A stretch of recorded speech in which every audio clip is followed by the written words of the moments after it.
Ding, ding, ding. Ladies and gentlemen, get ready. Once again, it's time for Survival of the Fittest is the soup du jour. I'm Chef Roberto Trevino, and do I have a doozy for you today? Now, this is what I'm thinking. Here's my rant. You ready? Restaurant rant. Here we go.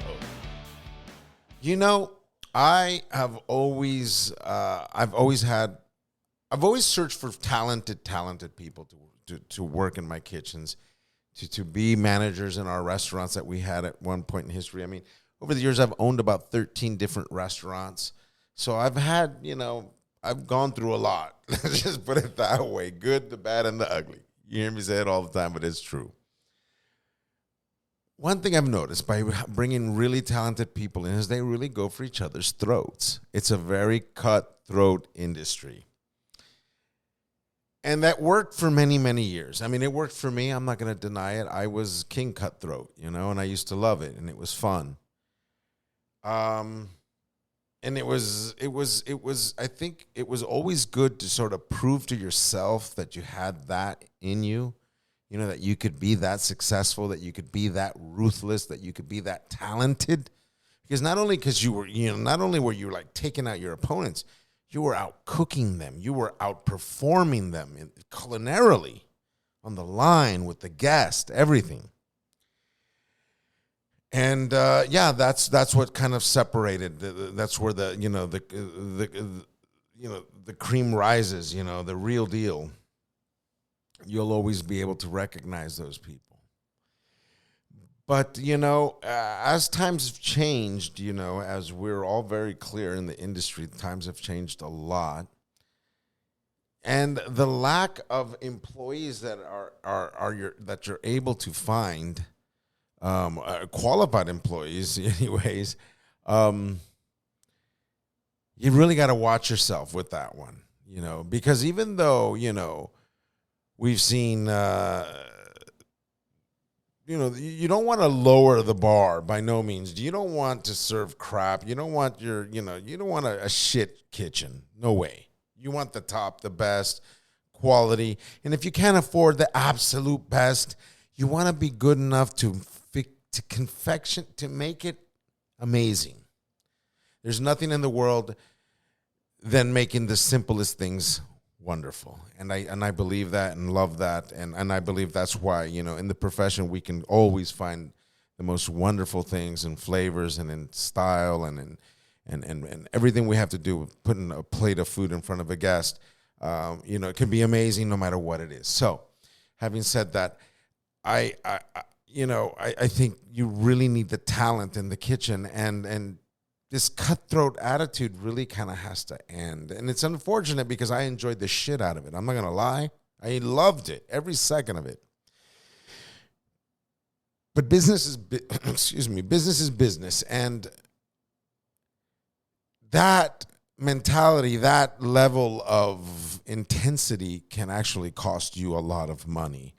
And that brings me to, really kind of looking at it overall, that attitude on the front of the house, to have like a mediocre wait staff, for example, will put your restaurant quality, your restaurant service in jeopardy. In your guest eyes, they no longer see that professional outfit that they love. It doesn't even matter if you're giving them some exceptionally good food. If the service is bad, they're just going to leave and possibly not come back. Managers sometimes are promoted from the ranks, and that's fine, and I believe in that, quite frankly, but they really have to be good. It cannot be somebody to just fill the shoes and then sort of take on the role of, like our friend has made it, and now I get the best sections, and I get to hook it up, and I get to leave early, and I get the best tables and the big groups. And that can't be how a restaurant is run. If your restaurant suffers from that, I must tell you, get it the hell out of your kitchen, out of your restaurant, out of your dining room. Get it out of your restaurant because it will eat your place alive. And this sounds negative, and it's just an important fact I think that we all have to accept. The intensity, the rivalries can literally eat away at everything you've built. And I don't mean it like, oh, I worked so hard to have this.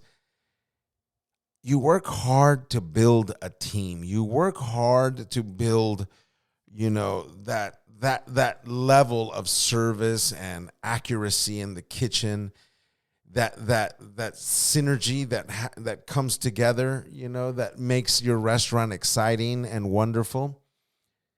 Those things are not free and not just to be taken for granted. Because when you achieve that level, you've achieved something very special in the restaurant business. And you have to protect it. And sometimes owners get comfortable being the owners. It happens. It's very easy. But keep in mind that the owner is really the only true employee of the business and has to understand their responsibilities to that business. And I think the main responsibility an owner can have to the restaurant is to ensure that he's not letting rivalries and fights and wars go on between his employees, because unfortunately it's going to eat his restaurant up. So, I think this is something that needs to be taken very serious. I've seen it firsthand. I've experienced it. And honestly, it doesn't work in our world anymore. The business has changed so much. The dollars are so tight.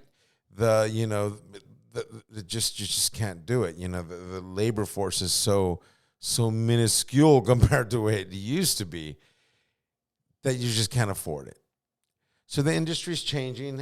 Is service a dying art? I've said it before on this very podcast. Service is a dying art. Perhaps it is. One thing that cannot die is our industry.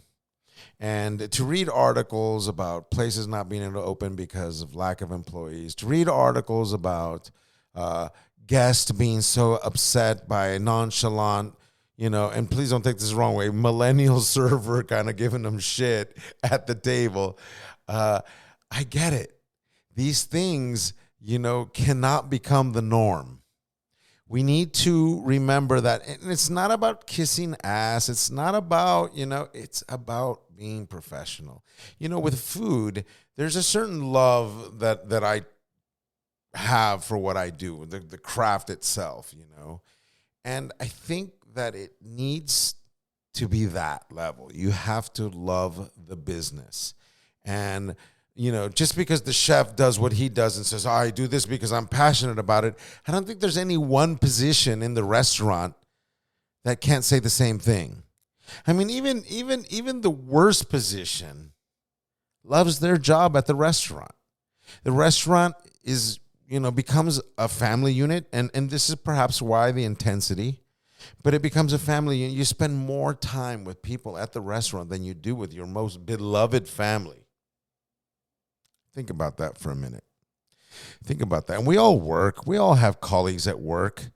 Restaurant business is a little different. It just kind of, it's like I said, it's very intense. It flies, I mean, when it's slow, the clock doesn't move. When it's busy, the clock just flies. There's like I said, the guest as a whole, just a whole nother level, especially, it's like weird. It's like almost like the moon cycle, Some nights, you're guaranteed in 30 days of the month, that you're just like the moon cycle with the guest, And some nights, they're just extremely off and wild and just one thing after another. And then other nights, and it's the same staff, it's the same food, it's the same everything. It's just different guests. So you can imagine the intensity that the guests bring to this equation. Think about this for a minute. Think about like how the moon affects the tides.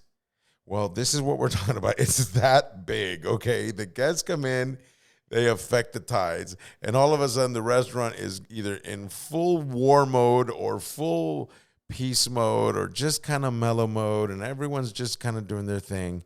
But everyone's doing it with an intense passion for the biz, for the restaurant.